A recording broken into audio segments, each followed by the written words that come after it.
Welcome to channel. അപ്പോൾ നമ്മുടെ സാംസങ്ങിന്റെ One UI 7 സ്റ്റേബിൾ അപ്ഡേറ്റിന്റെ ഡീറ്റെയിൽസ് ഒക്കെ നമ്മൾ 2 ദിവസം മുമ്പ് ഇട്ടിട്ടുണ്ടായിരുന്നു. അതായത് April 7 തൊട്ടാണ് ലോഞ്ചിന്റെ ആ കാര്യങ്ങളൊക്കെ പറഞ്ഞിട്ടുണ്ടായിരുന്നത്. പക്ഷെ ഇതിപ്പോ ആദ്യം ഒരു പണി കിട്ടിയിട്ടുണ്ട് സാംസങ്. ഇത് എന്താണ് സാംസങ് ചെയ്യുന്നത് മനസ്സിലാവുന്നില്ല, ആകെ അലമ്പായിട്ടിരിക്കുകയാണ് കേട്ടോ. അപ്പൊ അതിന്റെ ഒരു പുതിയ അപ്ഡേറ്റ് നമ്മൾ പറയാൻ പോകുന്നത്. സാംസങ് കുറെ ഡിവൈസുകൾക്ക് കിട്ടില്ല എന്നൊക്കെ പറയുന്നുണ്ട്. അപ്പൊ അതിന്റെ അപ്ഡേറ്റ് നമുക്ക് ഫുൾ പറയാം. അപ്പൊ നമ്മുടെ ചാനൽ ആദ്യമായിട്ട് കാണാനാണെങ്കിൽ എന്റെ പരിചയം, ഞാനൊരു ഫൈനാൻഷ്യൽ അനലിസ്റ്റ് ആണ്. നമ്മൾ ടെക്കിലും ഫിനാൻസിലും എക്സ്പീരിയൻസിലാണ് ക്വാളിഫൈഡ് ഉണ്ട്. അതാണ് സ്മാർട്ട് ഫോൺ ആർക്കിടെക്ചർ ഫീൽഡിലൊക്കെ വർക്ക് ചെയ്തതാണ്, MNC-ലൊക്കെ വർക്ക് ചെയ്തതാണ്. നമ്മുടെ ഞാൻ പേര് പറയുന്നില്ല എന്ന് വെച്ചാൽ അത് നമ്മുടെ ജോബ് ഡിസ്ക്രിപ്ഷന് എതിരാണ് നമ്മൾ പറയുന്നത്. അതുകൊണ്ടാണ് ഞാൻ പറയാത്തത് ഏത് കമ്പനിയാണ്. അപ്പൊ അത് മാത്രമല്ല, നമ്മൾ മെയിനായിട്ട് നമ്മുടെ ഈ മൂന്നാമത്തെ ചാനൽ ഞാൻ മെയിനായിട്ട് ടെക് പരമായിട്ടുള്ള വീഡിയോസ് ആണ് നമ്മൾ ചെയ്യാറ്. അതിൽ മെയിനായിട്ട് സാംസങ് ഫോണുകളുടെ ന്യൂസും അപ്ഡേറ്റ്സും സെൻട്രിക് ആയിട്ടുള്ള ഡിവൈസുകളാണ് മെയിനായിട്ട് മെജോറിറ്റി ചെയ്യാറ്. ബാക്കിയുള്ളതും ചെയ്യും, പക്ഷേ മെയിനായിട്ട് മെജോറിറ്റി സാംസങ് സെൻട്രിക് ആണ് ചെയ്യാറ്. അതുകൊണ്ടാണ് ഞാൻ മെയിനായിട്ട് എടുത്ത് പറയുന്നത് മാത്രമേ ഉള്ളൂ. എന്നുവെച്ചാൽ കുറെ പേര് ചോദിക്കുന്നുണ്ട് സാംസങ്ങിന്റെ ഫുൾ സാംസങ്ങിന്റെ മാത്രം എന്തുകൊണ്ട് ഇടുന്നത് വെച്ചിട്ട്. ഓൾറെഡി നമ്മുടെ ചാനലിന്റെ ഡിസ്ക്രിപ്ഷനിലൊക്കെ മുമ്പ് ഇട്ടിട്ടുണ്ടായിരുന്നു. ഓൾറെഡി ഞാൻ ഈ മൂന്നാമത്തെ ചാനൽ തുടങ്ങിയപ്പോൾ തന്നെ. അപ്പോൾ അതുപോലെ തന്നെ നമ്മുടെ 2 മെയിൻ ചാനൽസ് മാത്രമേ പോയി കണ്ടുപോകുക, സബ്സ്ക്രൈബ് ചെയ്യുക, സപ്പോർട്ട് ചെയ്യുക, ഫ്രണ്ട്സിലേക്ക് കമ്പനിക്ക് ഒന്ന് ഷെയർ ചെയ്യുക. എന്തെങ്കിലും സംശയങ്ങളൊക്കെ എൻ്റെ കമന്റ് ചെയ്താൽ മതി. നമ്മളെല്ലാ കമന്റ് പോകുന്നതാണ്. ഇൻസ്റ്റാഗ്രാം പേജിൽ നമ്മൾ അവൈലബിളാണ്, നിങ്ങൾക്ക് അതിൽ വേണമെങ്കിൽ മെസ്സേജ് ചെയ്യാം, പേജ് ഫോളോ ചെയ്യാൻ മതി. ഡിസ്ക്രിപ്ഷനിലെ ഡീറ്റെയിൽസും നമ്മളൊക്കെ കൊടുത്തിട്ടുണ്ട്. അപ്പോൾ പുതിയൊരു അപ്ഡേറ്റ് വന്നിട്ടുണ്ട്. സാംസങ്ങിന്റെ One UI 7 നമ്മുടെ S25 സീരീസിന് ഒഴികെയുള്ള ബാക്കിയുള്ള ഡിവൈസുകൾക്കൊക്കെ സ്റ്റേബിൾ അപ്ഡേറ്റ് April 7 തൊട്ട് ലോഞ്ച് ചെയ്യുന്നവർ പറഞ്ഞിട്ടുണ്ടായിരുന്നല്ലോ. അതിപ്പോൾ ആക്ച്വലി കൊറിയയിൽ, അതായത് സൗത്ത് കൊറിയയിൽ ഓൾറെഡി സാധനം സ്റ്റാർട്ട് ചെയ്തിട്ടുണ്ടെന്നു. അതുപോലെ തന്നെ നമ്മുടെ ഇനിയിപ്പോൾ ഈ ആഴ്ച തൊട്ട് വിയറ്റ്നാമിലും ഇന്ത്യൻ റീജിയനിലും ലോഞ്ച് ചെയ്യുന്ന പറഞ്ഞിട്ടുണ്ട്. അതായത് S24 സീരീസുകൾക്കാണ് ആദ്യം വരെ, നിങ്ങൾക്ക് അറിയായിരിക്കും. അത് വിയറ്റ്നാമിലെയും അതുപോലെ തന്നെ സൗത്ത് കൊറിയയിൽ ഓൾറെഡി ലോഞ്ച് ചെയ്തത്. കുറെ ഇഷ്യൂസ് വന്നിട്ടുണ്ട്. ഇപ്പോൾ ഭയങ്കരമായിട്ട് മെയിൻ ബഗ്ഗുകളും സംഭവങ്ങളൊക്കെ വന്നിട്ടുണ്ട്. ക്യാമറ സെക്ഷനിലും കുറെ ബഗ്ഗുകൾ വന്നിട്ടുണ്ട്. ഒരു ബീറ്റ വേർഷൻ 6 വരെ അവർ ഇറക്കിയിട്ട് പിന്നെയും ബഗ്ഗിനെ ഫിക്സ് ചെയ്യാൻ പറ്റില്ല. എന്താണോ സാംസങ്ങിനെ പറ്റുന്ന ഒരു പിടിയും കിട്ടുന്നില്ല കേട്ടാ. അതിപ്പോ തൽക്കാലത്തേക്ക് ഇപ്പൊ സ്റ്റോപ്പ് ചെയ്ത് വെച്ചിട്ടുണ്ട്. അപ്പൊ അതായത് മിക്കവാറും ഈ മാസവും ഇനി സാംസങ്ങിന്റെ S24ക്കും S23ക്കും S21 ഇനി അപ്ഡേറ്റ് കിട്ടില്ല. അപ്പൊ ഇത് ഇനിയും ലാഗായി പോസ്റ്റ്പോൺ ആകാൻ ചാൻസ് കൂടുതൽ.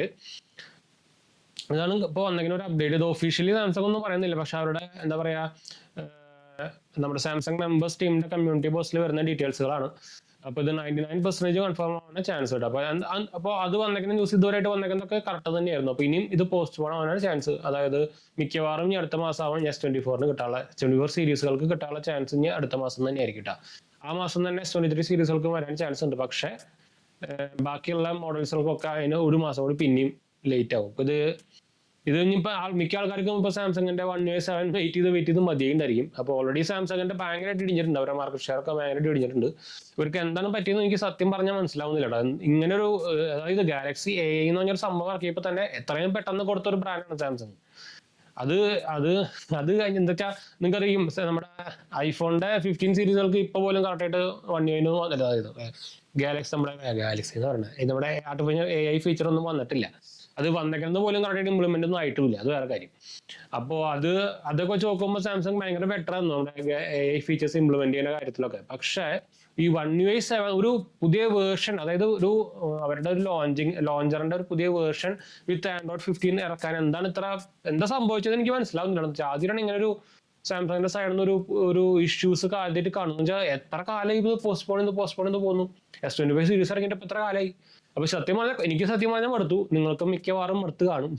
S24 ഉള്ള ആൾക്കാർക്കായാലും S23 ഉള്ള ആൾക്കാർക്കായാലും. അതിന് മുമ്പ് പഴയ ഫോണുകൾക്ക് പിന്നെയും കുഴപ്പമില്ല. എന്താ വെച്ചാൽ കുറച്ച് പഴയ ഓൾഡ് ഫോണായി.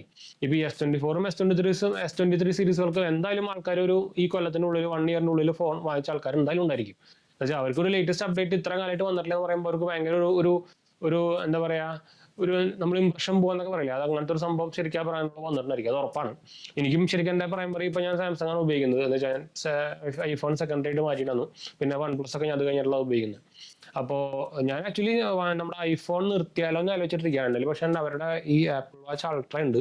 അപ്പൊ ഈ നമ്മുടെ ഐഫോൺ ഇല്ലെങ്കിൽ പിന്നെ എനിക്കത് യൂസ് ചെയ്യാൻ പറ്റില്ല. അപ്പൊ കാര്യങ്ങൾക്കൊക്കെ ഞാൻ iPhone 15ഉം നമ്മുടെ ആപ്പിൾ വാച്ച് അൾട്ര 1ഉം കൊടുക്കുന്നുണ്ട്. അത് ആരെങ്കിലും വാങ്ങിക്കാൻ ഇൻട്രസ്റ്റ് ഉണ്ടെങ്കിൽ കമന്റ് ചെയ്യാൻ മറക്കണ്ട കേട്ടോ. നമ്മൾ ആക്ച്വലി ഇത് 2 വാറണ്ടിയിൽ തന്നെയാണ്. ഒരെണ്ണം 10 മാസമായതാണ്. നമ്മുടെ ആപ്പിൾ വാച്ച് ആണെങ്കിൽ ഓൾമോസ്റ്റ് ഒരു 9 മാസം ആയതാണ്. 2 100% ബാറ്ററി. വാച്ചിലാണെങ്കിൽ 99% ബാറ്ററി. എന്ന് വെച്ചാൽ റയർലി യൂസ്ഡാണ്. നമ്മൾ വീഡിയോ പർപ്പസിനൊക്കെ വേണ്ടി എടുത്താണ്. ബ്ലാക്ക് കളറാണ്, 128GB മോഡലാണ്. അപ്പോൾ ആരെങ്കിലും ഇൻട്രസ്റ്റ് ഉണ്ടെങ്കിൽ കമന്റ് ചെയ്യാൻ മറക്കണ്ട. ഞാൻ അത് മിക്കവാറും കൊടുത്തിട്ട് Vivo X200 Pro എടുത്താലോ എന്ന് ആലോചിക്കുന്നുണ്ട്. എനിക്ക് ശരിക്കും iOS അടുത്തു. 18.4 അപ്ഡേറ്റിൽ പുതിയൊരു അപ്ഡേറ്റ് ഒന്നുണ്ട്. നമ്മുടെ ലേറ്റസ്റ്റ് 18.4 വന്നിട്ടുണ്ടെന്നില്ലേ, അതിലിപ്പോൾ കുറേ പേർക്ക്, പ്രത്യേകിച്ച് നമ്മുടെ iPhone 13 സീരീസുകൾക്ക് കുറേ പേരുടെ ഡിസ്പ്ലേ അടിച്ച് പോകുന്നുണ്ട്. സൂക്ഷിക്കാൻ പറ്റണം. നമ്മളതിന്റെ ഫുൾ ഒരു വീഡിയോ ഒരു ഷോർട്ട് സൈഡ് ഉണ്ടായിരുന്നു കാണാത്ത പോയി കണ്ടു കേട്ടോ. കുറേ പേർക്ക് നമുക്ക് ജസ്റ്റ് ഒരു യൂട്യൂബിൽ തപ്പിയാൽ മതി. കുറേ പേര് ഇപ്പോൾ ലേറ്റസ്റ്റ് ആയിട്ട് ഇട്ടിട്ടുണ്ട്. കേരളത്തിലും ഇഷ്ടംപോലെ ആൾക്കാർക്ക് പണി കിട്ടിയിട്ടുണ്ട്. അപ്പോൾ സൂക്ഷിക്കാൻ മറക്കണ്ട. മെയിനായിട്ട് 13 Pro സീരീസുകൾക്കൊക്കെയാണ് പണി കിട്ടിക്കുന്നത്. ഇപ്പോൾ നോക്കാൻ മറക്കണ്ട കേട്ടോ. അപ്പോൾ ഇതായിരുന്നു നമ്മുടെ സാംസങ്ങിൻ്റെ ഒരു അപ്ഡേറ്റ്. അപ്പോൾ അതിനും ഒരു തീരുമാനമായിട്ടുണ്ട്. ഇപ്പോൾ സാംസങ്ങും ആപ്പിളും ഇടിഞ്ഞിടിഞ്ഞ് താഴത്തേക്ക് പോയിക്കൊണ്ടിരിക്കുന്നുണ്ട്. അപ്പോൾ ഈ ചൈനീസ് കമ്പനികൾ അടിച്ചു കയറി ടോപ്പിലേക്ക് വന്നുകൊണ്ടിരിക്കുക എല്ലാ കാര്യത്തിലും. അപ്പോൾ എന്തായാലും നമുക്ക് വൈൻഡപ്പ് ചെയ്യാം. അപ്പോൾ നമ്മുടെ 2 വീഡിയോസ് കാണാത്ത പോയി കണ്ടുക, സബ്സ്ക്രൈബ് ചെയ്ത് സപ്പോർട്ട് ചെയ്യാൻ മനസ്സിലാക്കി നമുക്ക് ഷെയർ. നമ്മൾ ഓൾറെഡി പറഞ്ഞിട്ടുണ്ടായിരുന്നു. കമന്റ് ചെയ്യാൻ മറക്കണ്ട. നമ്മുടെ ഇൻസ്റ്റാഗ്രാം പേജ് ഫോളോ ചെയ്യാൻ മറക്കണ്ട. നിങ്ങൾക്ക് അതിൽ വേണമെങ്കിൽ മെസ്സേജ് ചെയ്യാം. അടുത്ത കാണാം.